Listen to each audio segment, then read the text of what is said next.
Welcome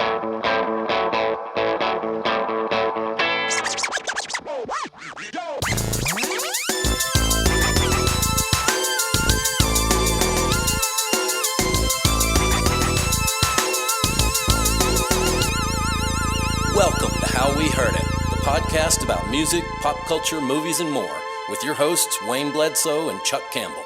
Hello, this is Chuck Campbell with my co-host Wayne Bledsoe. Wayne, today we're going to do Nepo babies in music. And for people who don't know, Nepo babies, Nepo stands for nepotism. And Nepo babies are the children, they could be the children of anyone with influence, but they're usually applied to like children of celebrities. Mm-hmm. And the past few years, I would say, there's been a lot of skepticism about Nepo babies in Hollywood, like in acting. So there have been a lot of actors who were the children of other actors, and there's been a lot of skepticism. The term is usually used derogatorily. Is that right? Derogatorily to take down actors or to discredit them and what they do. But today we're going to talk about singers and musicians who are the children. Probably mostly for me, I don't know about you, most of the time it's other musicians and singers. But I think any celebrities would be okay. So like a musician, offspring of an actor or something like that. I think that's fair game. Yeah, and Lenny also, Kravitz, right? Somebody like that. What's that? Like Lenny Kravitz, whose parents... Like Lenny Kravitz, yes. You've already taken one. You've already just took one. Oh, wait, you were talking about Lenny Kravitz. I'm talking about his daughter. Yeah, well, I mean, there's that too, but I mean... Okay, well, you can talk about Lenny Kravitz, and then I could talk about his daughter. Yeah, I mean, he became a very famous musician. Right. His mother was Rosie Rooker, who was an actress. And, right. His father was some sort of music executive, I think. I can't remember what he was. All right. But, I mean... Well, I'm looking at Zoe Kravitz. Well, see, that fits into the category. You were describing what, people who were...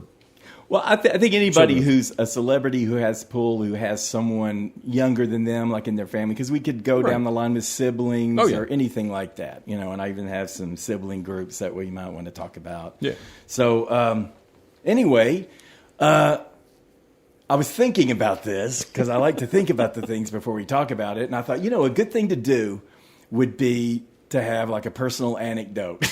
Right. Okay. Imagine me coming up with this story. But I thought, I mean, a lot of times people, they're skeptical of these Nepo babies because they think they're not going to have the skills that their parents have. And a lot of them don't. And a lot of them don't, yeah.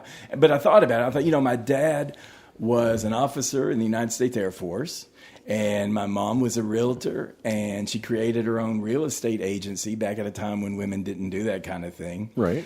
And if I had enlisted in any armed services, I would have been a failure.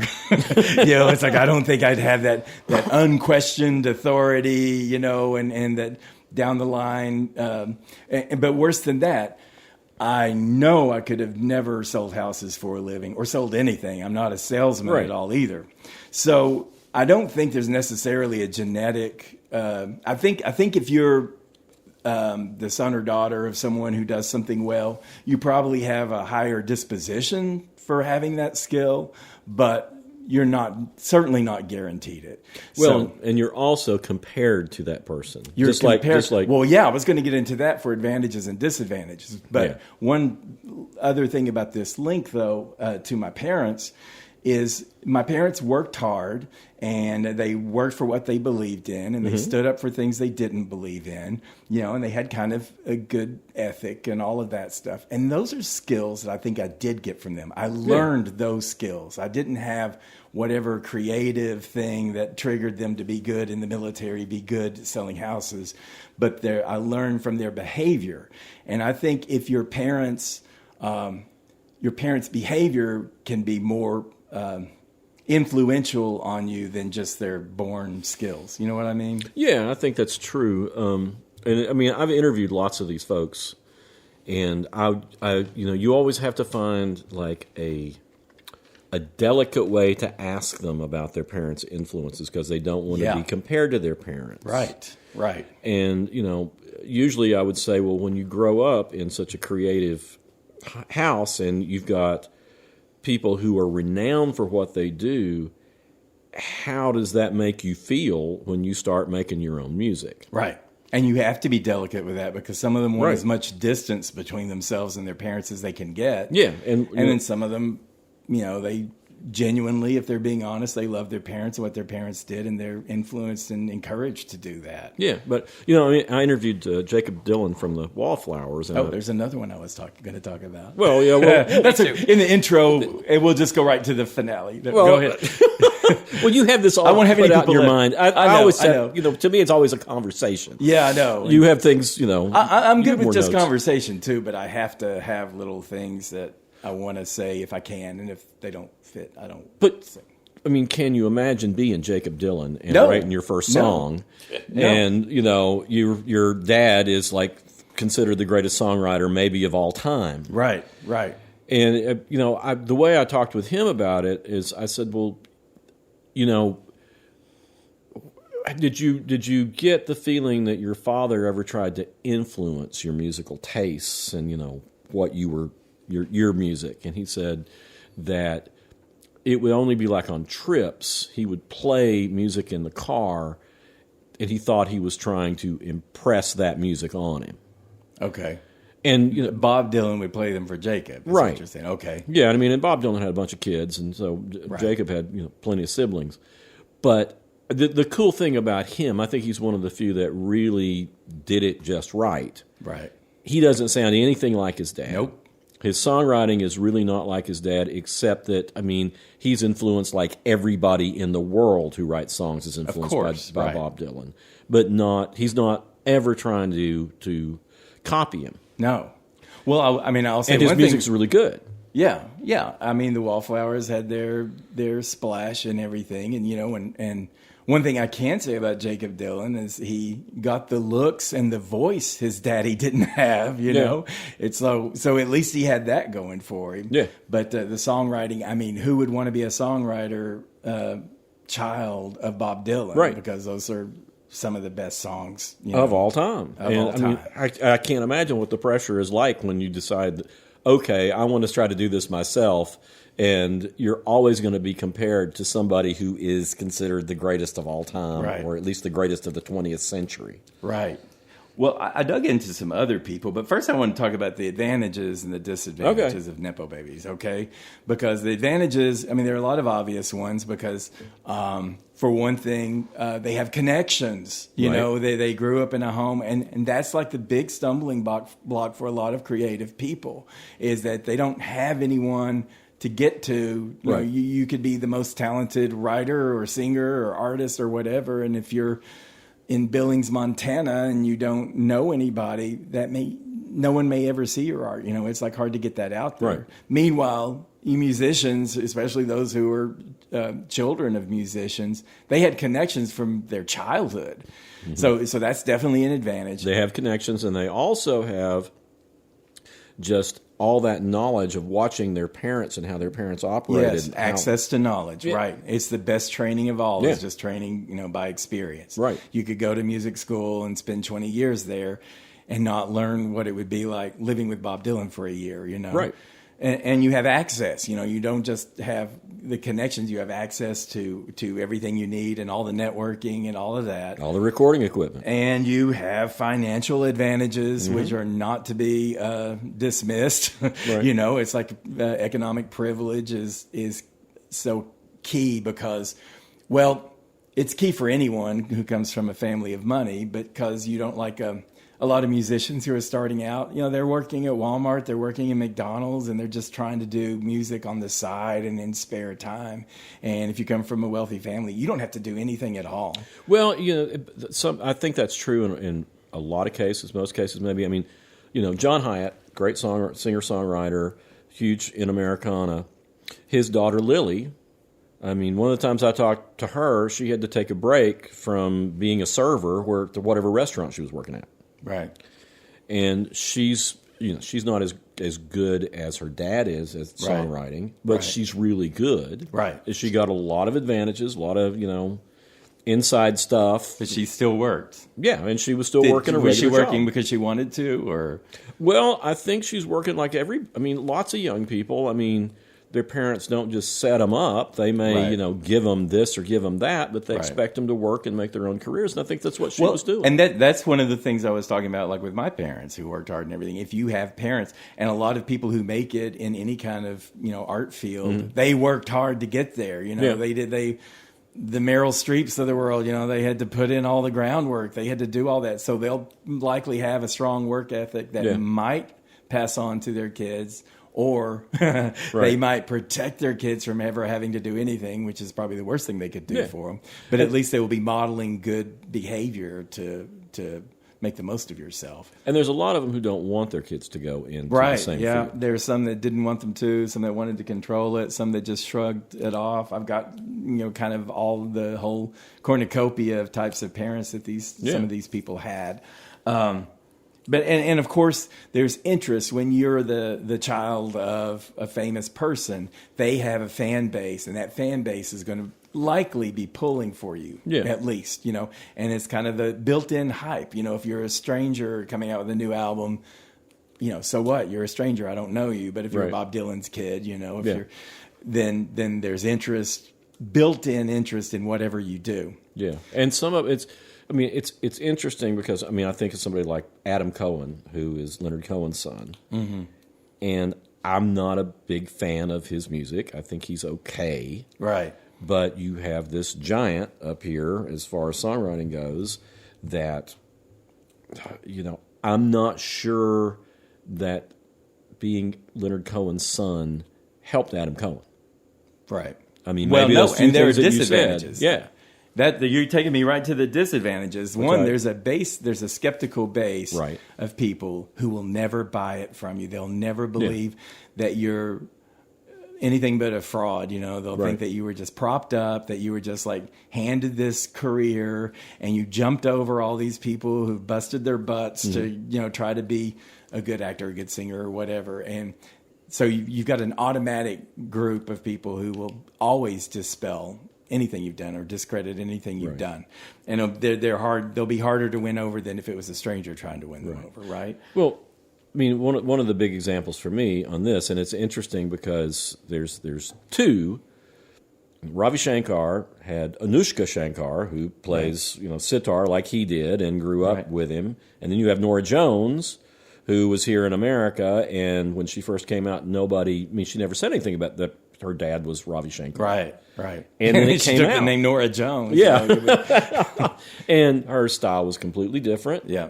And she was renowned as a pianist before she actually was renowned as a singer. Mm-hmm. And it was after she had success that people realized, this Ravi Shankar's her dad. Right. And Anushka, who is also great. You were quite a fan of Norah Jones. Did you know from the get-go? When did you find out that... It was after I reviewed her first album. Oh, okay. I think it was... So she kind of hit it. That was good. Yeah. It may have been after the first time I interviewed her. I can't remember. But it was one of those things where it was like, this is a surprise. Yeah. Mad respect for that, Yeah. It's like... Yeah, and when I have talked to her about it, I talked to, her relationship with Ravi, which it sounds like she visited, but they weren't all that close. Right. But I remember the first time that we talked about it, she talked about her sister, Anushka, and how much she liked her and how she was making music too. And it was a couple years after that before I heard her stuff. Okay. And they're both great. Right. And, while Anushka follows in Ravi's style to some extent, she's way more... She's different, and she's not as traditional as Ravi was. Ravi did some things that weren't as traditional, but she plays at Biggers a bunch, and she's always amazing. Right.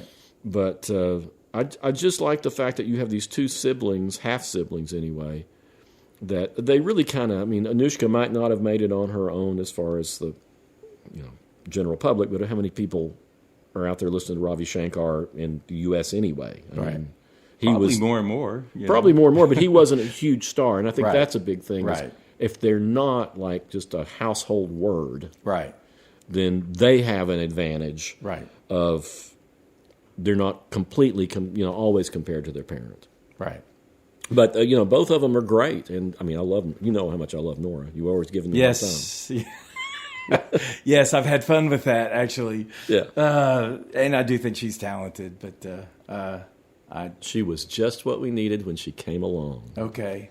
She was not a hysterical singer that just sang everything she knew in every song. That's what I loved about her. Okay. Is she not performing anymore?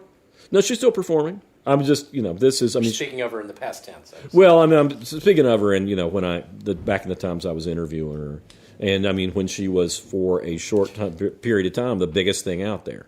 Right. Okay. We used to, I'm sure you saw at least once the Mad TV skit where they were like the Nora Jones Party album. Oh, my God. And she was just sitting there playing her songs, in her low-key style, Yeah. a very elegant style, and playing the piano and singing softly. And a party crowd is listening to it, and they just start throwing chairs and acting completely... Well, anyway, I enjoyed that. You might have been insulted. Another disadvantage I want to point out in being a Nepo baby is I think that there'll be people. It might be too easy for you, and I'm worried that people who like celebrities, when they're really successful, they end up surrounded by yes men, and yes women, and people who just encourage everything they do, and they don't give them any critical feedback. And I think a lot of times I've heard people who are the children of famous people who just kind of go off course and probably need a little more direction and a little more,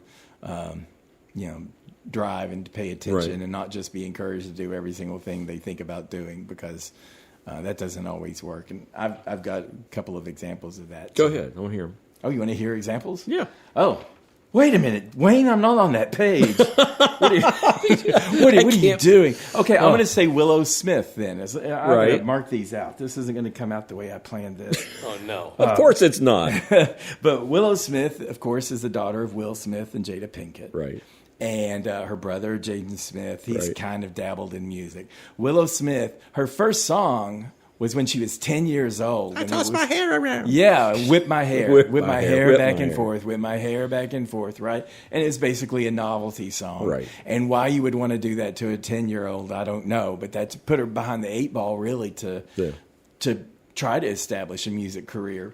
But what she's done is, when she first came out, she's probably about 23, 24 now.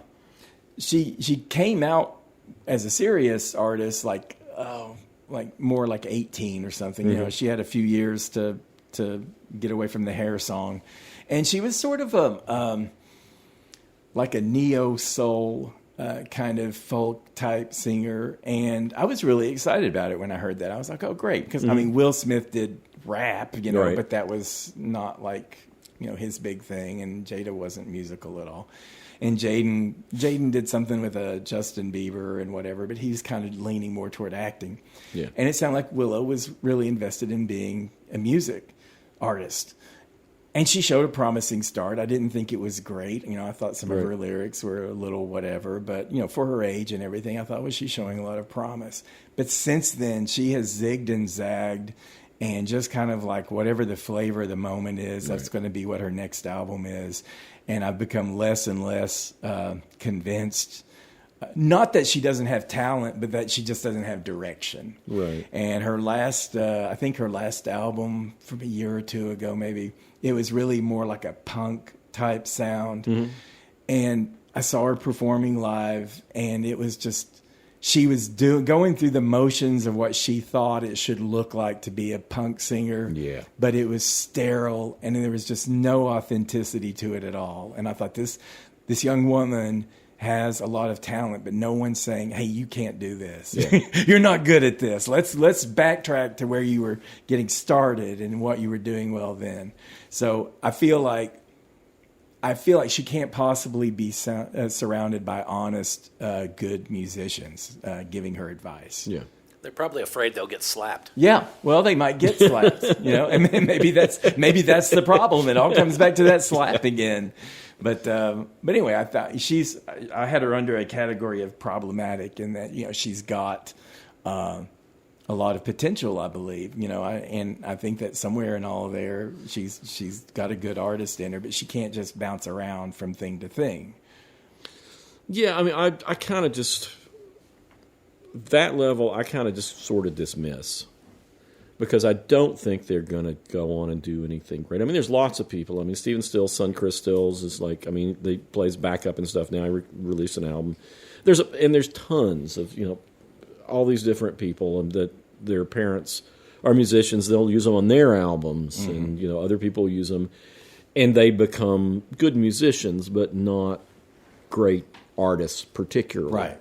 Well, you're supposed to write about what you know, too. Right. I don't know what's happened in her life to make her some rebellious punker. Right. Maybe it's happened. You see that a lot in country music, too. It's like you'll have someone from a middle class or upper class family, sometimes a Nepo baby, singing about growing up in a small town with one line. It's like, come on, you're from the richest suburb of Nashville, It's like you had your own servants and you're singing like, oh, it was poor and grandma had to come and make the cornbread. Yeah. And it's like, oh, no. You've You're got not that. fooling anybody. Right. Yeah, and you don't have to be a Nepo baby for that. That's Right. like all over country music right now. Right. But I mean, it's interesting because you'll have these long legacies of families. Like, I mean, Hank Williams. You want to go to the Hank Williams? I've got that down here.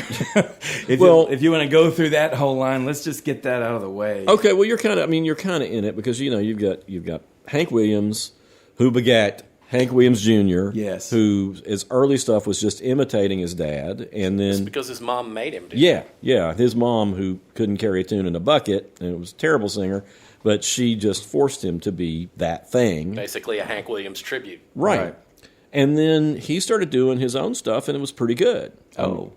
Yeah, I mean, so that's how you feel about that. There's a period of time. The very first Hank Williams Jr. album that he did after being out from under, it was at Hank Williams Jr. and Friends. Yeah. It's a great record. Yeah, and this is John Baker, by the way. He is our engineer, producer here. Yes. But yeah, it's... Hey, John. Hey. And he had a run of about 10, maybe even 15 years where his stuff was really good. I wasn't. You wouldn't have liked it, Chuck, but it was. I mean, it was good honky tonk rock and roll kind of country music. Okay. A lot of it sounds kind of like Allman Brothers. Yeah, and a lot of it was good. And then he wasn't a bad. No, he was. He wasn't one of our Nepo babies who turned out to be just bad. No. Okay. And pretty much everybody in that line, I think, turned out okay. I mean, Jet Williams was the unacknowledged daughter. She didn't find out she was Hank Williams' daughter until she was, I think, maybe 25 or 30. Right. They'd hidden it from her, and it was too late for her to claim any of the financial benefits of being his daughter, but she sued and finally got some. But she was okay as a singer, not the greatest songwriter, but a good singer. And then, of course, wasn't there like a Holly Williams? That's. I'm about to get to the grandchildren. Okay. All right. Oh well, we weren't. Okay. Yeah, because and then so Jet was the sister to Hank Jr. Sister to Hank Jr. Okay. She was half sister. She was the daughter of woman he married. I think it was the woman that he married, kind of just for a show. They did they sold tickets to the wedding. Okay. And then she was put up for adoption, and people adopted her and didn't tell her who her father actually was. Wow. Okay. But then you get Hank the Third, who was, I like Hank the Third. Hank the Third's great. Kind of punkish and just like a lot of. He goes back. He would do a show, and the first half of it would be honky tonk, and he sounds like Hank Sr. Right. And the second half would be just wild ass punk metal. Right. And then you got Holly, who's in the Americana singer-songwriter category, and she's good too. And I turned up this kid, Sam Williams, who's still just like 26. Yes, I haven't heard him yet. Well, he has a great song. He's an interesting case. He's apparently was put under conservatorship. Hank Williams Jr. Married a Hawaiian Tropic model, Mary Jane Thomas, I think was her name. And they were married for a long time. She passed away a couple of years ago. And they had a daughter and they had a son.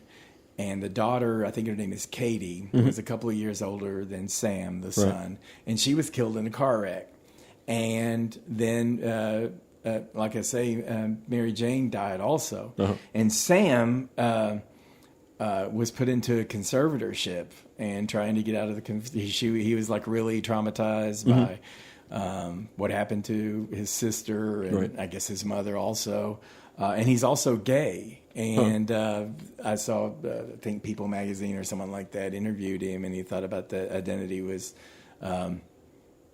important, and it's kind of something, I guess a Hank Williams Jr. kid's not supposed to be or something. I don't know. Yeah. But one thing I'll say about Sam is he did a version of I'm so lonesome I should cry. I could cry. I'm sorry. I'm so lonesome I could cry. Uh-huh. And One of the best songs ever written. Yeah, and he does a good job of it. It's just like really lonely, and his life and where he is, and he's so much younger than all the other kids, so but I would give him some credit. I don't know. I think he's still maybe like indie label. I don't know if he's out of the conservatorship, but that was like the thing that they put on Britney, they just put these lock them up, as far as any personal freedoms they have. Right. So, anyway, that's my contribution to the Hank Williams conversation. I like Hank 3. I think Sam's cool. I know the original Hank was all right. Oh, the original Hank was all right. He ain't bad. The greatest country singer-songwriter of all time. He's not bad. He's all He right. shows signs of promise. So needless to say, I'm not going to be talking about any more country artists. That'll be on you. Oh, well, before we leave this, let's say the other country legacy group is the Carter family. Yeah. All right, that's on you. And that goes, that's like maybe the biggest group of all as That's far the as June Carter, Well, et ceteras. Goes beyond the that. Carter family starts with AP, Sarah, and Mother Maybelle. And they basically invented country music. Yeah. That's one of the cornerstones of country music. Them and Jimmy Rogers were recorded during the same sessions, and they became the most influential country stars of that time, and maybe to this day to some extent. But then the original Carter family stops. Maybelle takes her daughters out on the road, which Knoxville's one of the first places they stopped, and they were in Knoxville radio for a long time. Now, were they up in Kentucky or? No, they all come from Hilton's, Virginia, which is up near the Tri-Cities. Near Bristol. Yeah, right across the is border. it Loretta Lynn from Kentucky? She's from Kentucky. Okay, gotcha.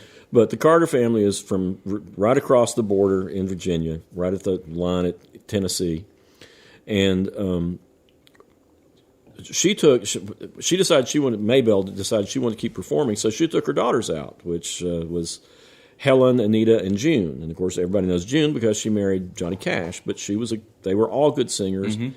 And here, while they were in Knoxville, they picked up Chet Atkins and took Chet Atkins with them, and then got Chet Atkins into Nashville on the Opry. They didn't want him, and anyway, they have that going. But then June marries Carl Smith, who was a country singer from Maynardville, who became one of the biggest country stars of the 50s. Okay. They have Carlene Carter as a daughter, who becomes... I've heard that one. You remember Carlene because she was kind of in the punk era. She was punk new wave. She married Nick Lowe. Okay. And... Briefly. Yeah, briefly, and they had a kid, and Okay. they were great. And That sounds familiar. you know, Nick wrote songs for Johnny, and Johnny Cash, he was singing all this young, cool stuff. Johnny Cash has a daughter, Roseanne, who becomes a big Cash. country star. Okay, I know that one too. And marries Rodney 7-Year Crowell. Ache. Yeah, 7-Year Ache's her biggest song, or most memorable song. Didn't Marty Stewart marry He didn't marry Roseanne, he married another member. of Johnny's family? Right. He married another Johnny daughter, and then... Who shall remain nameless because none of us can remember. I can't remember what her name was. There was another Roseanne. There were two Roseannes in that family. So, I mean, it just seemed to keep going with them.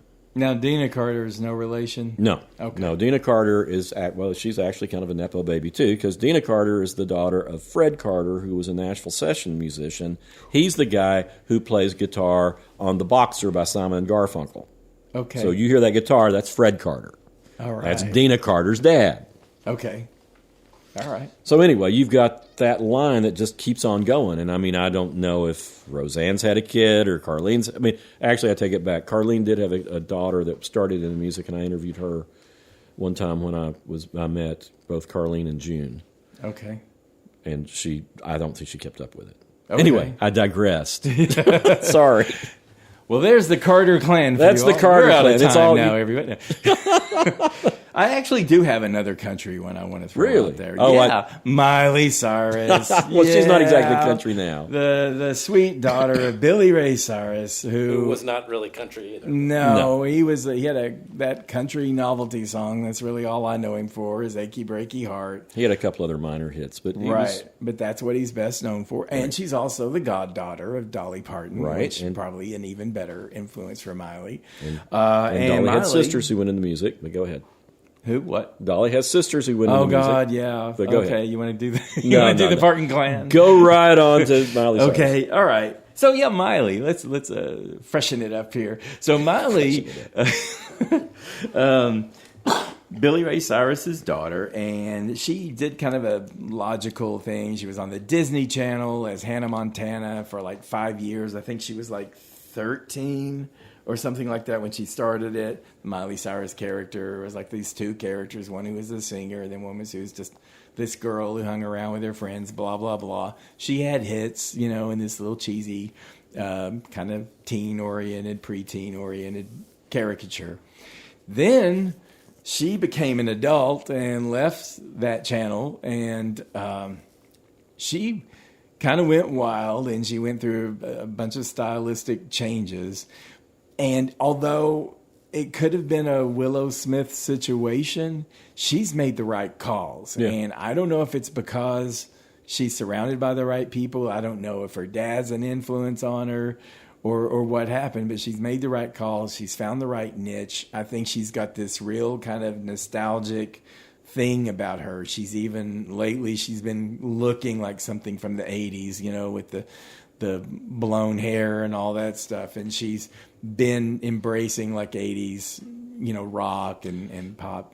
But she's actually a really, really good singer. A great singer. Yeah. She what originally was going to be my breakdown list. I've screwed your whole thing up. Yeah, she was one of the ones That's I was going to say who has exceeded their parents. Yeah, and I want to came- talk about that too. But Okay, all right. Because that's a whole subject, the ones that get more famous than their parents and do actually better. Right. And I think she's a great example of it. Yeah, I do too. I've got a few others. Do you have some too? What's one you think of? Well, to me, one of the biggest is Jeff Buckley, who didn't live very long, but his dad was Tim Buckley, who had hits like Once I Was and things like that. And his dad was great and a real odd singer. He had this real jazz edge to him. He'd do these 14-minute songs with these crazy vocalizations and just this incredible range. And Jeff didn't have as much of a range as he did, but he was more together. Mm-hmm. And, I mean, his version of Hallelujah, we've talked about it before. Right. It's like, that's what everybody looks to as the perfect version of that. And he was really good, and he was much bigger than his dad was. I got one that's bigger than his dad was, and that's Derek Trucks. Yeah. His father was Butch Trucks, bass player for the Allman Brothers. Actually, it's his uncle. Oh, it's his uncle? Yeah. Okay. We'll count that. He's even We'll more count that. removed. But Derek Trucks is one of the great, he's one of the best slide guitar players I've ever heard. Yeah, he's amazing. He's incredible. Yeah. So, anyway. And a nice guy, too. Oh, is he? I've been talking to him since he was when he was 13 years old. Really? Yeah, and he was still a monster then. Yeah. Well, okay. Anyway, that's all I got.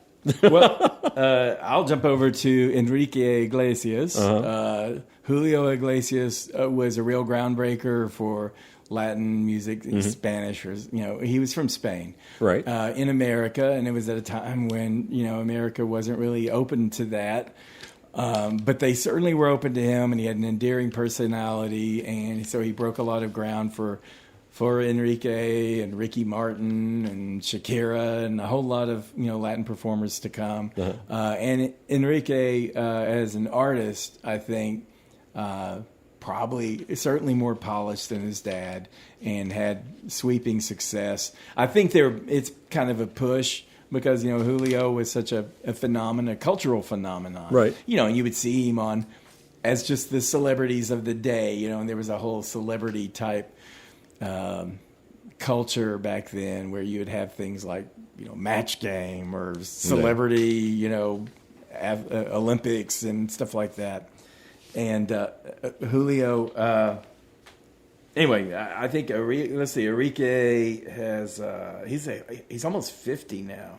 But he's one of the top selling Latin artists in America, and of course that opened the door to Latin America. I mean, it's like a really important thing that his father set up, and then he followed through. So, well, with Julio, I mean, he was like doing duets with Willie Nelson, and he was everywhere. So, I mean, I guess Enrique's bigger, but we all knew who Julio Iglesias was back then. Right. Julio was, like I say, he was kind of like an introduction to what do you think of, bringing these people into the mainstream. Yeah, he was, for sure. And then Enrique, kicked it in, and like I say, Ricky Martin, eventually Shakira, Jennifer Lopez, even. I mean, it was like there were a lot of, and now, I mean, that's like the second biggest ethnic group in America now, but and it's still represented, and there's still a lot of songs. Bad Bunny's one now, it's like who will sing in English or English and Spanish, and it's something that we need because of how predominant that ethnicity is in this country. Well, another one that on this same thread here that got bigger than either of his parents, and both of his parents were musicians and great singer-songwriters, is Rufus Wainwright. And Rufus is but you had Rufus down. But with, I didn't. Yeah. Well, we can talk about it, John. I mean, the thing with Rufus, God, Wayne, you're just I'm sorry. I mean, it's like, how dare you? I mean, his dad is one of my very favorite artists of all time. One of my favorite songwriters. Yes. Loudon Wainwright III is incredible. And he has this whole body of work. He was compared to Dylan when he got started, and he's not as good as Dylan, but he has his own thing that is brilliant. He is terrific. And then Rufus's mom is Kate McGarrigle of Kate and Anna McGarrigle, the Canadian singer-songwriters, who are also amazing. Mm-hmm. And Rufus made music that sounded, other than he has Loudon's voice, but it's a better voice than Loudon's, he sounds nothing like either one of them. Mm-hmm. Right. He has this weird kind of operatic almost at times Rufus style. Yeah. Yeah. And I mean, when I talked with Rufus, I asked him what it was like to be in a household where he knew he was going to be, comparing his songs with these other great songs. And, I don't think he even paid any attention, kind of because Loudon and Kate were not really that well known. I mean, the folks who, like me and John, knew them, but, the cool people. Yeah, the cool people. I wasn't cool. You weren't cool, Chuck. Yeah, you were cool in so many other things. But I think that's kind of the best case scenario in a way, because they were great artists, right? And they were respected artists, right? But he had the room to do his own thing, and he eclipsed their fame and sales by a huge margin, right? John, did you have anything to say about Rufus? No, I just had him down as someone that was a musical artist who came from musical artists, and and his influence, he told me, was more of like Van Dyke Parks, who was I think a family friend, and Richard Thompson, and there's a whole lot of folks that were in Loudon Wainwright and Kate McGarrigle's circles that kind of mentored him, and he wasn't really letting himself be influenced so much by their styles, but he was influenced by their quality. Okay. I have the grand artist of all, and that's Whitney Houston, the daughter of Cissy Houston, who was, an established kind of gospel and soul singer who won Grammys and everything. And then Whitney Houston just came in and sold more music than anybody did, And that's an interesting dynamic there with the mother-daughter. We're talking about parents, some encourage and some don't encourage. And Cissy Houston and the whole Houston family was notoriously hard on Whitney. I don't know if you've seen any documentaries, but Whitney had a pretty private, injured kind of life, and some people considered Cissy to be, abusive. Wow. And they controlled her, and Whitney's manager, Robin Crawford, and assistant and everything, they were in a relationship. And that was largely pushed aside and ignored. And Cissy didn't like Robin and made that clear. And Whitney had a pretty sad life. She was a hard worker and everything, but she had too many people to please, and too many people were judgmental. She had too many people trying to direct her every move. And then, then she collapsed into addiction. Right. And, she was a Bobby Brown, which that didn't help the addiction anyway. And Robin eventually left her, and it's just you hear all that background. It's like, wow. I mean, and this is perverse, but sometimes pain does prompt even better emotions in songs. And although I had said something about you can't buy a wealthy person when they're saying they grew up in a one bedroom house with 3 brothers or something like that, but that doesn't mean they're immune to pain, and it doesn't mean bad things can't happen to people with financial wealth. And obviously Whitney Houston was a big case of that, and I think some of that lends some compassion into what she's doing. And anyway, she definitely survived in spite of her mother and family. Well, and became one of the most, for better or worse, most influential singers ever. Yep.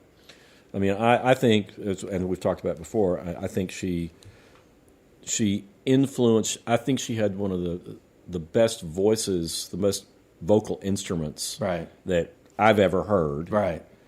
I just thought she did too much with it. I think that came later with other artists who were influenced by her, if that makes sense. Yeah, Mariah Carey in particular. Yeah, well, Mariah Carey. But I think that she could do all these tremendous things with her voice, but she didn't just do it with every note and every line. Right. And then the ones who followed and tried to show what they could do, Yeah. that became more about how they were singing. It Yeah. was like they weren't doing words and they were just running scales and Right. all of that stuff. And that wasn't something that she really did so much, but unfortunately the people she influenced did that as a way to kind of show off, and that that leaves me cold too. I'm like, okay, well, put some words in there, because these these dog whistle screams and all that stuff, that's just whatever. I don't connect to that. Yeah, but she did. I mean, she is somebody who totally eclipsed her parent as far as recognition and talent, probably. Yeah, and it's funny because so many people don't even remember Cissy Houston. Right. Right. Well, she was more of a gospel singer. Yeah. But she was still big in that area. Yeah, and she won her Grammys and stuff in gospel. Yeah. So, there would be a subset of people, in the 70s and I guess maybe the 80s who would know her. And I think Dionne Warwick was Whitney's aunt. Yeah. So, and she maybe eclipsed Dionne a little bit, but I love Dionne Warwick. So yeah, I do too. Anyway. Yeah, and Dionne had a sister who was, another sister who was a singer. I can't think of her name now. Yeah. She was another Warwick. Yeah. Well, give me a funny story. Well, I haven't heard you laugh yet this episode. There we go. That's it. Okay.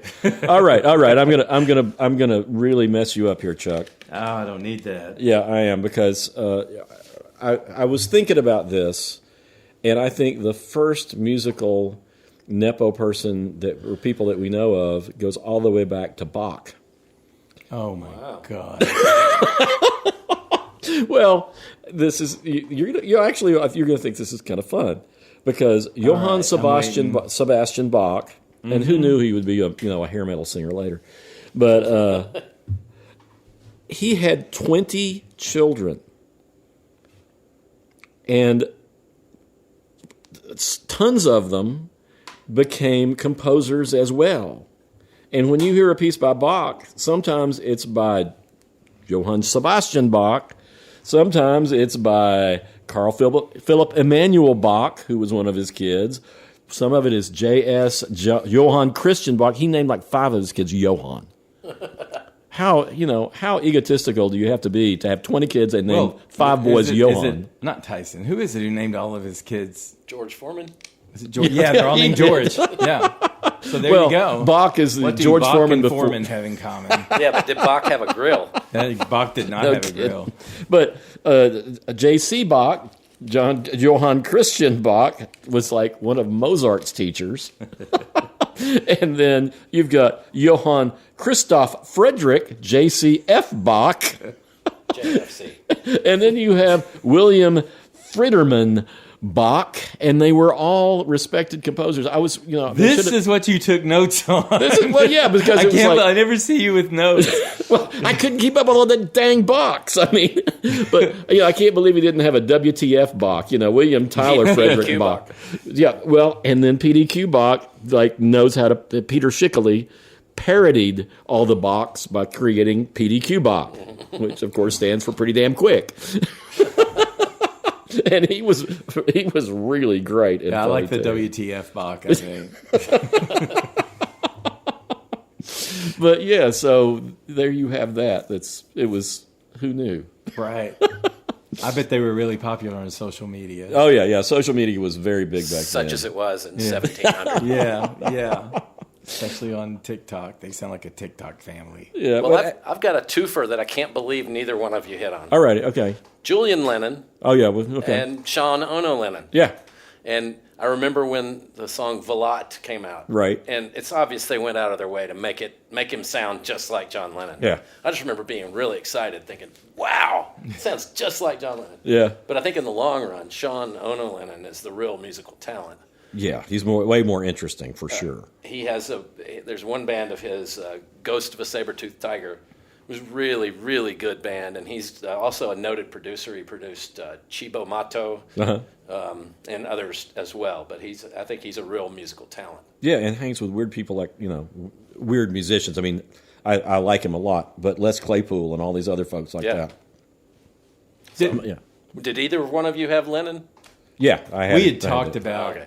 I said you can have. Finally, Lennon. I got there ahead of you. Wait, and I said you can have Lennon or any of those Beatles or McCartney's son James old is pretty ones, lackluster too. He's. But when I said old ones, I didn't mean Bach. I wanted to do that in particular. While we're on the Beatles, there's Jason Starkey, who is a drummer. It's Ringo Starr's son. He's a huge Keith Moon fan. Was Zach Starkey? Zach Starkey. Zach Starkey. Jason Bonham is what you're thinking of. Jason Bonham, who's a drummer. Yeah. And Zach Starkey. And what about Wolfgang Van Halen? Yeah. Another one. Yeah. Finally, I think we talked. I think. What about Dweezil Zappa? Well, see, I love Dweezil Zappa. And Frank Zappa. And all Dweezil is, Dweezil, I don't think is like I haven't heard him release anything of his own music in a long time. He's mainly just a guitarist, and he's not. He wrote stuff too, but stuff? his career now basically is playing his dad's stuff because hardly anybody can play his dad's stuff. I know. But Dweezil is, I think Dweezil's incredibly but that talented. whole thing amongst him and Moon Unit and Amit, that just got so ugly. Well, that was the thing is, and we're digressing just a little bit, but I mean that's also something that happens with great musicians is when they're what happens to their legacy, because their mother Gail left control of the estate to the 2 younger kids, Diva and Amit, and cut out Dweezil and Moon Unit as, in having control of the estate. Oh, wow. And Dweezil's the one that was playing. He was out playing Frank's music. Zappa plays Zappa. Yeah, and then they sued him and said he couldn't do that. Right. Wow. It's just nuts. And he's the only musician among them that can play that stuff. Right. So, but anyway, that's another thing about Nepo babies is like sometimes it goes bad because of just business decisions. Because of money. Yeah, that happens. But I want to throw in one of my very favorites is Arlo Guthrie, the son of Woody Guthrie. Okay. And Tell us Arlo, all about that. Chuck. Oh, you did. Yeah. I'm just sitting here like, let me talk about Billie Eilish or something. Well, Woody Guthrie, of course, is renowned as one of the great songwriters of all time. And Arlo comes up in the 60s with Alice's Restaurant, which is, him telling this hilarious story while playing music. And then he plays Woodstock, and he becomes a way bigger name as far as sales and stuff go than his dad, Woody, even though Woody's reputation is bigger than Arlo's. And then... Which one do you think was better? I think Woody is the original, but... Woody's far more influential. Yeah, he's far more influential, but I love Arlo's stuff, and I love his original songs. He was... Nancy Griffith covered one of his songs, I can't remember which one it was now, and I remember reading, and it kind of broke my heart a little bit. He said, "This is the first time anybody's ever covered one of my songs." Right. Because he was so known for covering his dad's songs, and everybody covers his dad's songs. But Arlo was a great songwriter, or is a great songwriter too. Have you two found the when we were talking about advantages and disadvantages, have you found yourselves kind of hoping the children would fail or succeed? Or I've definitely hoped that they would succeed. I've wanted them to be better sometimes than they are. Right. Yeah. I think I always appreciate it when they don't just kind of recycle what their parent or uncle or whatever did. That they when they go out on their own and do their own thing. Yeah. I really definitely appreciate that. Me too. Right. And I'm surprised. Oops, sorry, I hit that. And I'm surprised, Chuck, you haven't brought up Nina Cherry and the Eagle Eye Cherry, because they're the children of Don Cherry, who was a great jazz saxophone player. Right. And Nina's daughter. What's her name? I was gonna put her in there because she's already got a daughter who's I didn't know that. Musician. Yeah, you're letting me know the parents. And I'm like, no, the people you're talking about. This is the way it always was with us. You would say, "Oh, have you heard this new singer?" Well, I know, but I know their dad. It's like, their granddad, and sometimes their great granddad, and sometimes their great granddad named Johann Bach. I just did that to screw with Chuck here. I mean, I'm just saying here. This is like... Yeah. I'm like, can we talk about this century again? Please. This goes back to the 1600s, Chuck. I know. This is... Wow. Well, I'll mention Zoe Kravitz because we talked about her before. Right. She, of course, is the daughter of Lenny Kravitz. And, you were talking about Lenny Kravitz. Right. This is one of those where I'm saying, well, yeah, Lenny Kravitz, he's the old one here. Right. And then it's Zoe. She was the daughter of Lenny Kravitz and Lisa Bonet. And Lenny, of course, was musical. And Zoe, I think some of these people are kind of mixed bags. Zoe has done perfectly adequate music, but she's been really gaining traction as an actress. Yeah. So I think she's following probably more mom, having an actress, and probably better than her mom. I don't think Lisa Bonet was like lighting the world on fire with her great acting skills. But I think that she's maybe a little less than her dad in music, but a little more than her mom in acting, and it all comes out in the wash. And she probably has a better future in acting, though she's not done music that's bad. It's just sort of like we've heard it before. I think she's good as an actress, though. I do think that. Yeah. And then I actually was gonna mention Billie Eilish, who is the daughter of an actress too. But I think with Billie, and we can get a little more into siblings if you want to. Billie, it's her brother Phineas, who's like 5 years older than her. She was born in L.A. to an actress mom, and then she has this older brother producer who is a perfect match for her kind of music. But her voice is magical. Her voice is just something you're not going to hear, just the way she enunciates and all of that. So I think she's another one who is better, than what she came from. Not that her mother was a singer, but but definitely eclipsed her fame and talent-wise. Probably. Right. And I've talked a lot about Billie Eilish, so I don't need to go into a lot of detail about that. We haven't talked about Wilson Phillips. I thought you were going to talk about them. Oh, okay. No, I really will. you can if you want to.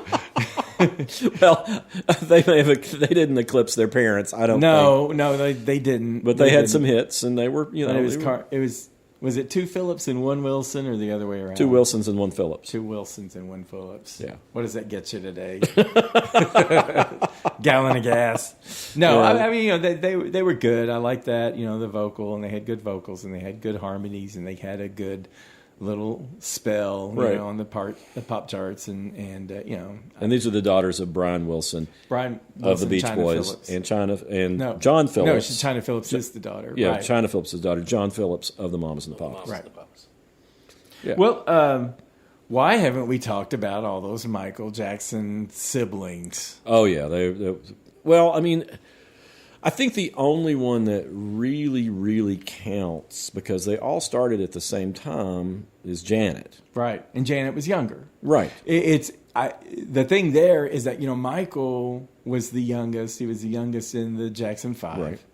And then he had older. Jermaine Jackson had some hits. Yeah. His even older Rebe Jackson Mm-hmm. sister had a hit or two. And somehow LaToya Jackson, and I think we can all agree, she was by far the worst of the Jacksons. Yeah. She just had this voice. I'd kind of blocked her out of my mind. to Yeah, tell you the I mean, truth. she's kind of beloved as that kind of, offbeat one, the run of the litter in terms of talent. How do you like that label? Oh, this little one with the high voice and the cute giggle. I mean, she's cute, but But I agree that the one who came closest was the only one who was younger than Yeah. Michael that was successful in. You're totally leaving out Jimmy Osmond from the Osmond Brothers, but go ahead. You can talk about the Osmond Brothers. I'm not I going to was talk about leaving the that Osmond for- Brothers. I assumed you would start with the Osmond Brothers. I'm sitting here thinking he must be saving that up for his big finale. Because, Yeah, that's you what had I'm Donnie doing. and Maria. Whoa, Jimmy Osmond! Oh my gosh! These Mormons know how to rock it out. Yeah. yeah. I got a pretty good one that no one's hit upon yet. Patterson Hood, the singer for the Drive-By Truckers. Yeah. His dad was David Hood. Oh, yeah. Who was one of the Swampers, who were the rhythm section at Muscle Shoals Recording. Yeah. Okay.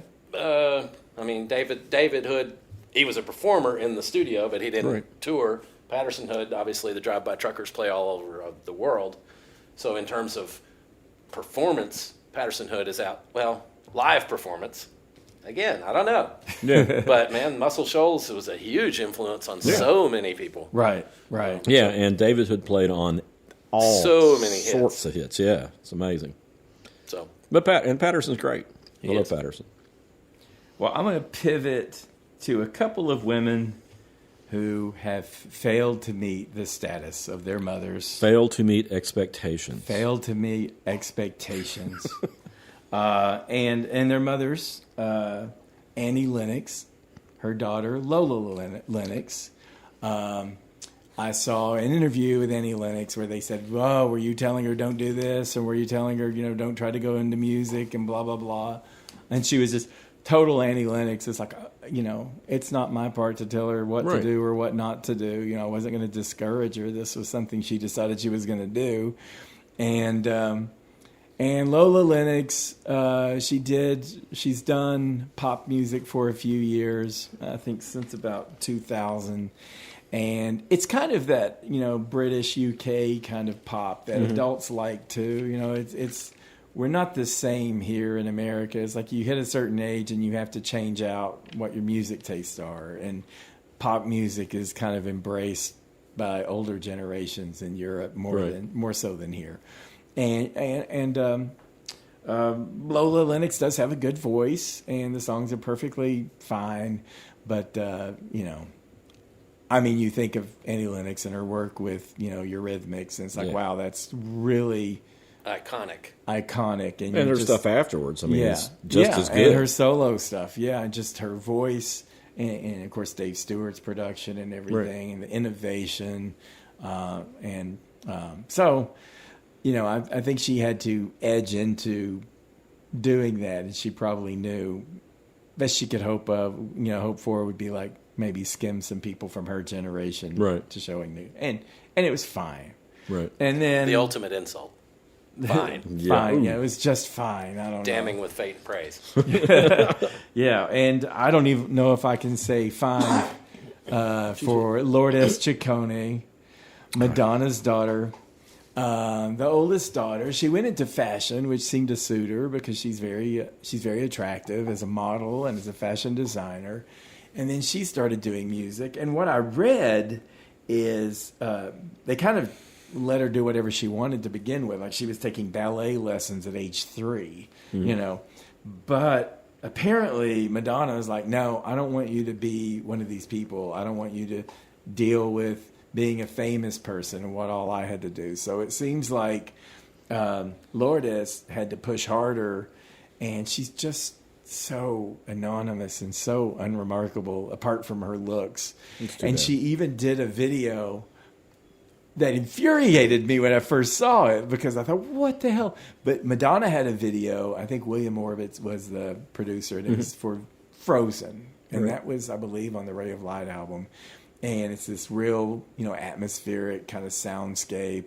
And in the video, she's floating, and she's got this long black hair, which was unusual for Madonna, and this long dress, looking very witchy and everything. And she, turns into dogs, or she lands and turns into the birds that fly off. Right. And I was watching this Lourdes video. Same thing. Long black hair, long black dress, floating in the air, turning into birds, turning into dogs, and then I found out it was kind of I don't know if it was a peace offering to her mom, but she said it was a tribute to her mom. Oh, okay. But I thought, oh wow, this is just the most reductive, awful anything. It's a terrible thing to do. Yeah, that's just. I mean, that's a career killing.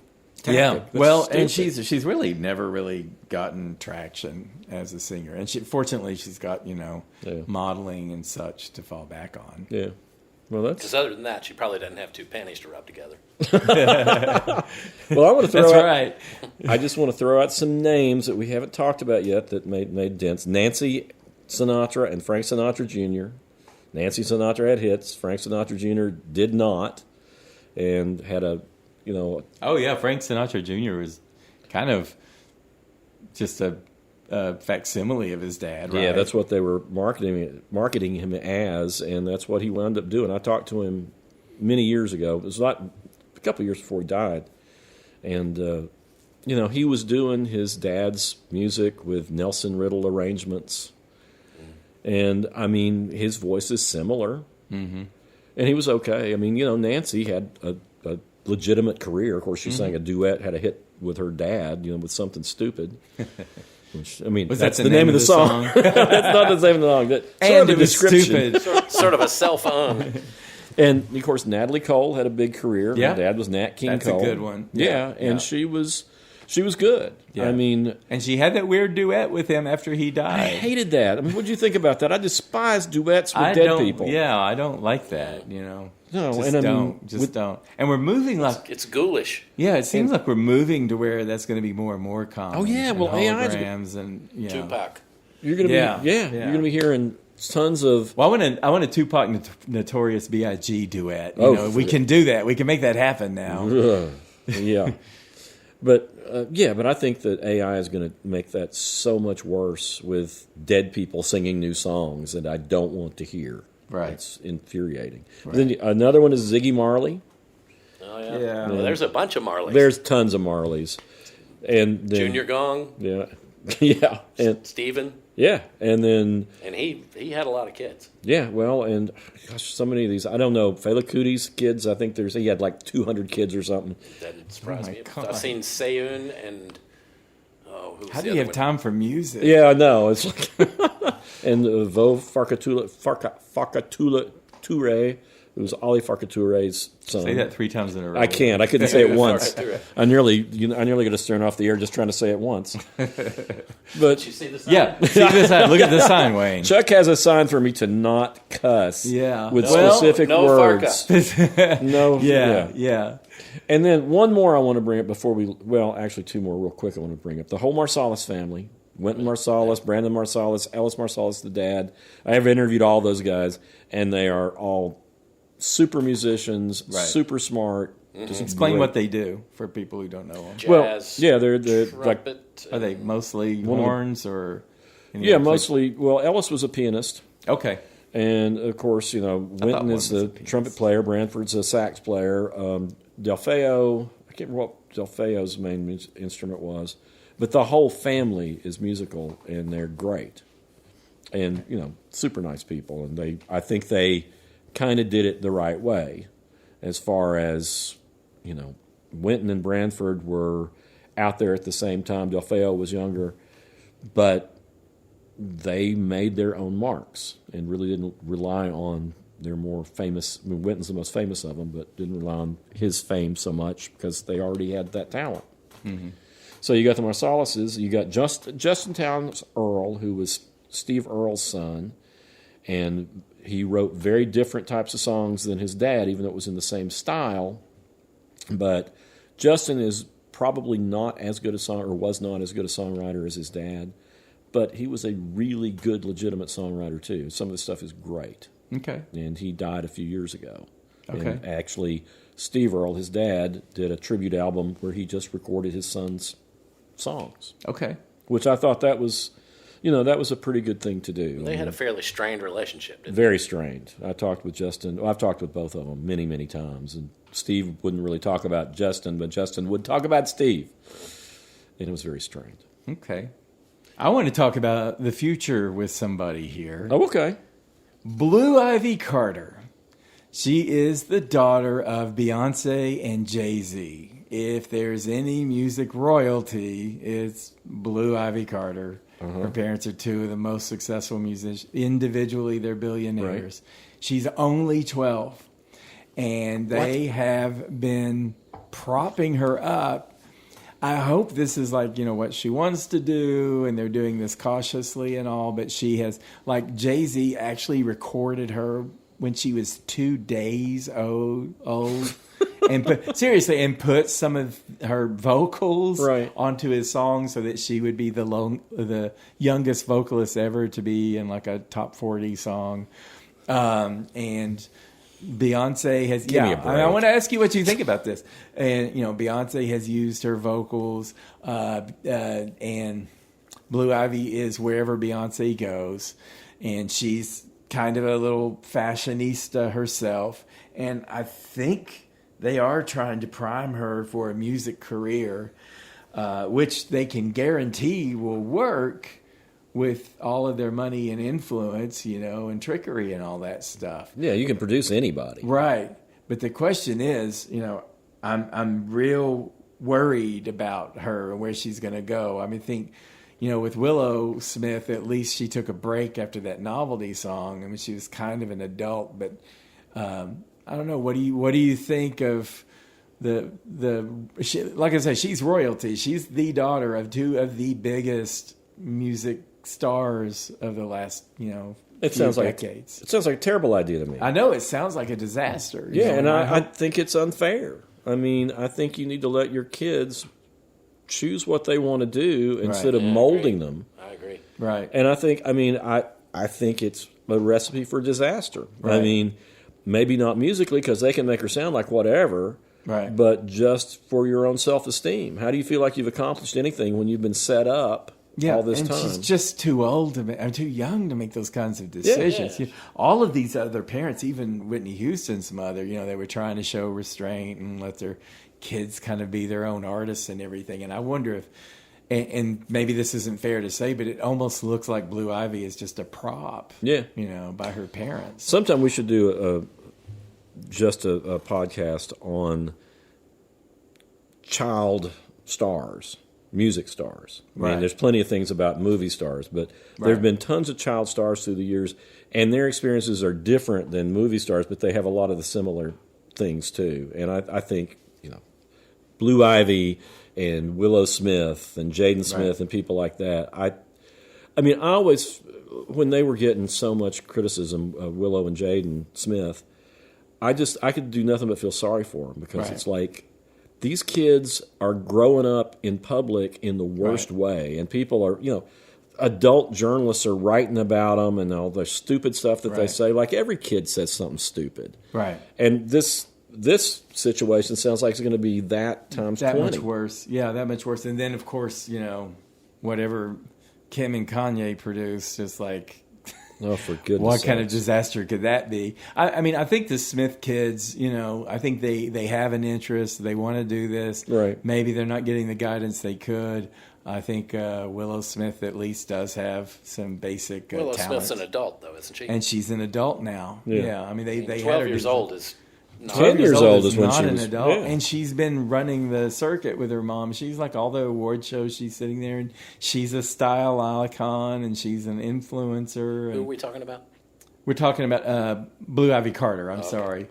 Yeah, I don't. I'm uncomfortable with it. We'll see where it goes. We'll see if they're and I mean like. Again, going back to Jay-Z commandeering the Grammys when he won a kind of like a Lifetime Achievement Award this year, and he just made a big part of his speech just like, why haven't you given my wife a best Right, album yeah. yet? And it's like, y'all are billionaires. I think you should be happy. Yeah, no kidding. And then you just see what's happening with her daughter, and it's like, I hope she's having fun. I hope they're letting her live her life. I hope they're, letting her do things she wants to do, and they're not just the ultimate stage parents, because there's nothing worse than a stage parent. And like I say, all these others I've talked about, some of them just tried to discourage, or some of them tried to be neutral. Some of them were encouraging them, but, trying to be responsible about it. Yeah. And I'm not really hearing what's going on with this kid. Yeah. Well, I think that's the worst case scenario for children of big artists is when they try to mold them into something. Right. The biggest artist, too. Yeah, I mean, the this biggest. isn't just like, Don't get much bigger than that. no, Yeah, you yeah. don't. Yeah, and it's interesting a difference. I mean, I'm going way back in the past here, and I was not Bach. a big. Are we going back No, to Bach? We're not going back Beethoven? to Bach. Are we But, doing Beethoven? But Judy Garland and Liza Minnelli, Okay. I think that was a kind of a natural thing. Right. It seemed like Liza Minnelli really wanted to go into this and Right. be a singer, and she was really good. Right.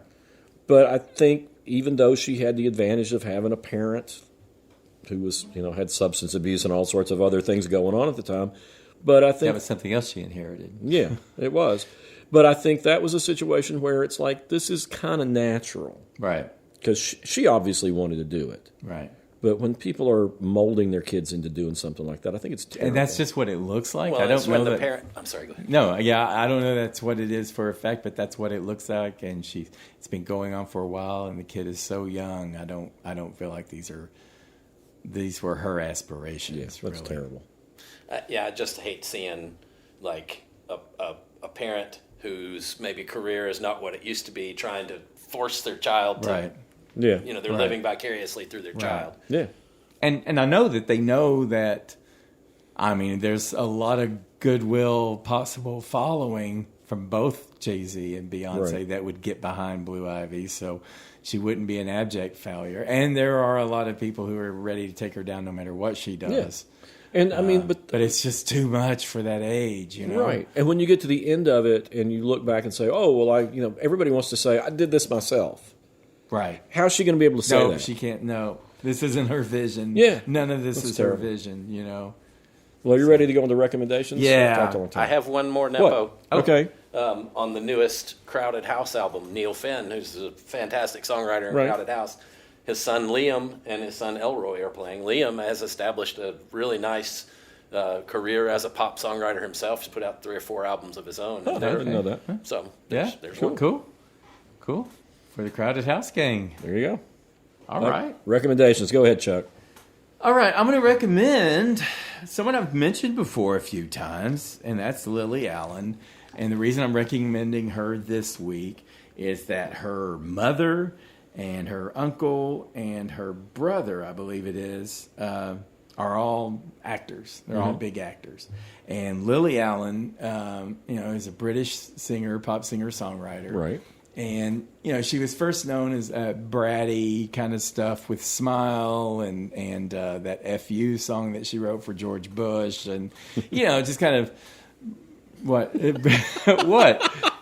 That's one of the words we weren't supposed to say, even though you didn't actually say it. What did I say? I didn't say that. Oh. Did I say the word? No, you didn't. Oh, say it. yeah, We're I just giving just you a hard said time. F Chuck. you. Oh my God! All right, I all would have right. said the word. I got flagged there, but the flag has been 10-yard penalty. Overruled. Come on. Go ahead. Sorry. But she put out an album in 2018 after all of that stuff, and when she got older, called No Shame, and it was absolutely my favorite album of that year. Mm-hmm. It was written about her divorce, and it's very sophisticated. Her voice has never been more beautiful. She actually has a beautiful voice and intonation and everything, and the lyrics are so poignant and so piercing. And she was going through a divorce, and she had like a 7-year-old and a 3-year-old, and she takes like different perspectives. The 3 stress tracks. One, she takes her husband's perspective, and she's taking the blame for most of what went wrong in the relationship. But she's taking her husband's perspective, in a song called Family Man, and he's just saying, you've embarrassed me, and you've humiliated me, and you've called me all these names, and I still think we can make it work. I think maybe we can make it work, but I need space. I need space away from you. And it's just real kind of tense and caring, but also desperate, like they're at the end. And then the worst one, the most effective emotionally one, is a song called 3. And it's like, what does this divorce look like through her 3-year-old daughter's eyes? Wow. And the 3-year-old is like, you don't realize how old she is, but she's just like, Mom, don't leave. We can call her. I've got friends. I hope you meet them someday. And she's saying, it's not my fault. I'm only 3. It's wow. Like really powerful. Yeah. Because, it's this little girl who doesn't understand why she can't see her mom. And to be at that age and to have, limited access. And then finally, she, from her own perspective, she has a song called Everything to Feel Something. And she's just talking about how she's in this incredible depression and she doesn't feel anything anymore. So she's just doing this wild behavior. She's doing drugs. She's having sex with anybody. And it's, totally indiscriminate. And there's just this hopelessness within her. Yeah. And it's like a sad... It's like a sad overview of, almost the saddest thing that can happen to a family. I know that death is also terrible, but there's something finite and uncontrollable about that. And this is like 3 people, including a little 3-year-old, who are trying to figure out how to save it, how to make it work. And, it came out, she got divorced. She got divorced the year. So all of this was being done as she was getting divorced. It's beautiful. The lyrics are great. It's very poignant. And I just love her perspectives on it. And it's quite a pivot from, all the fun stuff she's known for. And I thought it was the best album of 2018. It's called No Shame. I wanted to hear that one. But yeah, I strongly recommend that one. Well, I'm going to recommend something real quick. We've been running kind of long on this. My friend Chris Cook texted me the other day, and he's been listening to the podcast, and he gave me a recommendation. And Chris Cook. Thanks for listening. And this is an album called Forever Dolphin Love by an artist called Conan Moccasin. And Conan is spelled Connan, and Moccasin is spelled Mockasin. He's, I believe, New Zealand artist.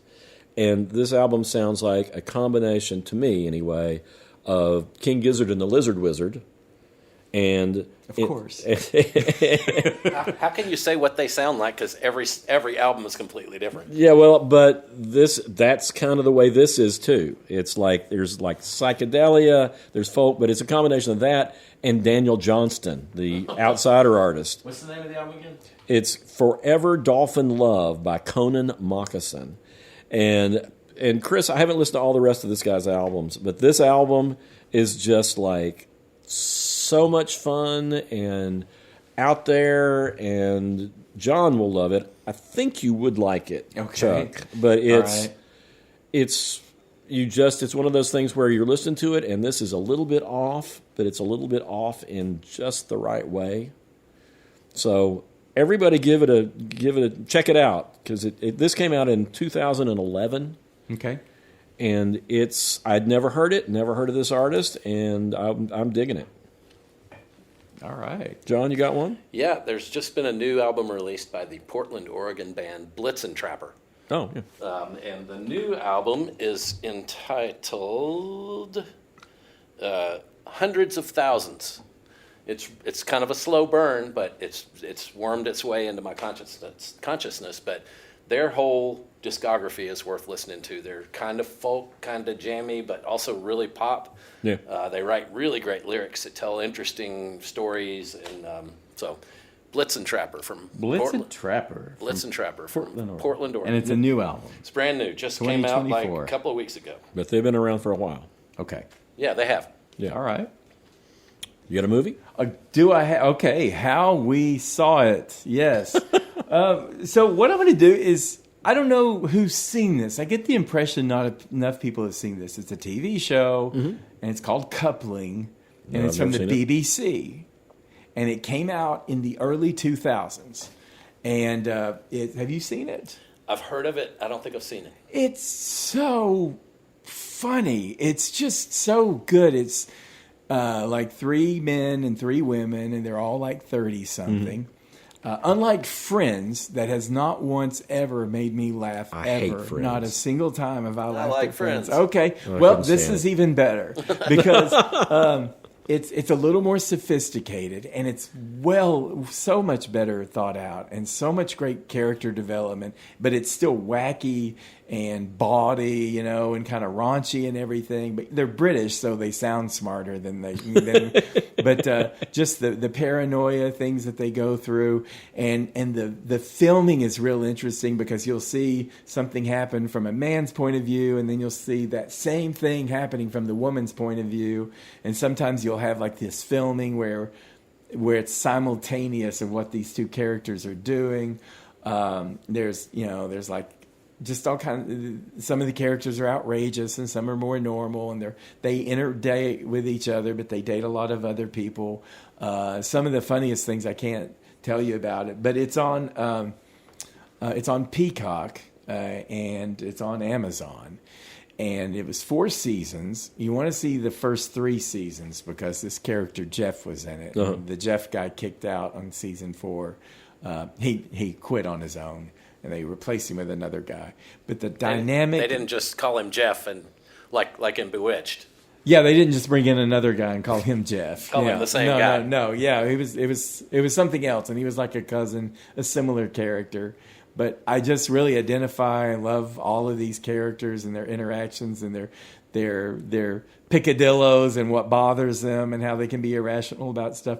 And the best thing, I was watching it again the last few days, and it's like, it holds up. It was from 2000 to 2004, so this is like a 20-year-old sitcom. Wow. Which you're not going to go back and see. Lots too much. happened since then. A lot's happened since then, but they did have cell phones, and they're kind of they're sort of wealthy, so there's this sort of posh kind of, not wealthy, but firmly middle class. And it's just great, and it's hilarious. And I think just the timing of it, I think back then you had to have BBC on cable, which, a lot of people didn't have that. And it was extraordinarily popular in Britain. And it's called Coupling, and they made an American version that was terrible. It was absolutely pitiful. That type of humor did not translate, so do not watch the American Coupling. Watch these Brits. Well, I'm going to change gears on what I thought I was going to talk about, because we're kind of running a little bit long, and I'm going to, instead of telling you about the things that I watched while I had COVID, I am going to recommend the COVID watch list. Yeah, the COVID. I watch really weird movies when I'm sick, so you do all the time. Yeah, that's true. I do. I'm going to recommend a movie called The Fall, which came out in 2006. And the Mubi, the streaming service, is restoring it, doing a 4K restoration on it. And this movie is absolutely wonderful. It is the most visually stunning thing that you'll ever see. We talked about Kiljana Scotzi and different things a little bit earlier. This goes to some of those same places, and it is beautiful. It's a story of I think there's a little girl that's family are orange pickers in California, and she's broken her arm. She's in a hospital, and a stunt man in silent movies, this happens during the silent era, he's in the hospital because the stunt has gone wrong, but there's a love thing going on. The girl he loves is going with the main actor in this movie, and he's trying to kill himself, and he is bribing this little girl to get him drugs by telling her a fairy tale. Every time she gets him more pills, he'll tell her more of the story. And you're watching a combination of what's going on in the hospital and his story. And this is, I mean, it's filmed in front of the Taj Mahal. It's like those Asian terraced gardens. It's in these... A Scheherazade thing? Or? It is. Well, he just tells this story that's basically making this up about the actor being this horrible, like, prince. Prince Odious, I think is his name. And she is, of course, entranced by his story, and that's what you're watching, and it's this beautiful, beautiful movie. It's by the director, calls himself Tarsan, his real name, his last name's Singh. But the only other really big movie that he did that people knew before that was The Cell. Is it in English? It's in English. Okay. It's in English, and it takes place in outside of Hollywood in this little place in California at this little hospital. But you're watching the fairy tale, and it's just absolutely charming. You got an R rating, it's got no sex, it's got no profanity. The only thing I can think that they gave it an R rating for is that he's trying to commit suicide, and he's getting this little girl to help him, and she doesn't know that's what's going on. Oh. But it's wonderful because he'll start to tell the story every once in a while, and she'll say, no, that's not right, that's not what you said, and then you'll have to back up the story, and it'll start that part over again with, what she remembered that he had said. Right. And I've shown it to tons of people over the years, and everybody has ended up loving it. And it got no interest at the time it came out for some reason. I don't understand why, but it's beautiful. Did you say 2006? It's 2006 is when it came out, and it's beautiful. And it's The Fall by Tarsim. But you will, if you watch it on the biggest screen you can possibly watch it on with the best picture because it's gorgeous. Okay. John? So not that little 8-inch black and white in the bathroom? No, you're not going to get it on that little 8-inch. Not on your phone. Don't watch it on your phone. Do they even make black and white TVs? I don't know. Somewhere, probably. But, yeah, I guarantee you're going to enjoy it. Well, the one thing I have to recommend, and it's very current, but Leslie, my wife and I just finished watching the 3rd season of The Bear. Yeah. And, man, it has got a couple of episodes in there, some of the most, they're intense but moving. Okay. Jamie Lee Curtis plays the crazy mom, and there's one episode where the daughter is giving birth, and she's called everyone she can think of, and the only person that picks up the phone is her mom, and that's the last person because the mom is crazy. Totally. And the whole scene, it's like the mother giving birth, and it's just her face, and then it's just Jamie Curtis's face, and Jamie Curtis's face looks like a broken-in catcher's mitt. I mean, it's just wrinkled, and the emotions that she can convey just with her face, and you think she's going to be a complete train wreck with her birth of her granddaughter, and she turns out to be just the perfect person for that. Good. And it just really made me feel a whole bunch of things, and it's such a great show. It is. Okay. I totally agree with you. We watched it too, and it was... Is that on Hulu? Yeah. I know I saw like a first couple of episodes. Well, start from the beginning because you need the whole story. But so they did 2 seasons, and then there was the writer's strike, and it held off for a couple of years, I think, and then they've just released the 3rd year, and it's wonderful. Yeah, Hulu and FX. Okay. All right. We've been yammering along here for a while. So we will cut out. It's been a pleasure talking to you all. And if you've got any suggestions for us, make sure you write us at howweheardit@gmail.com. Thank you, everybody.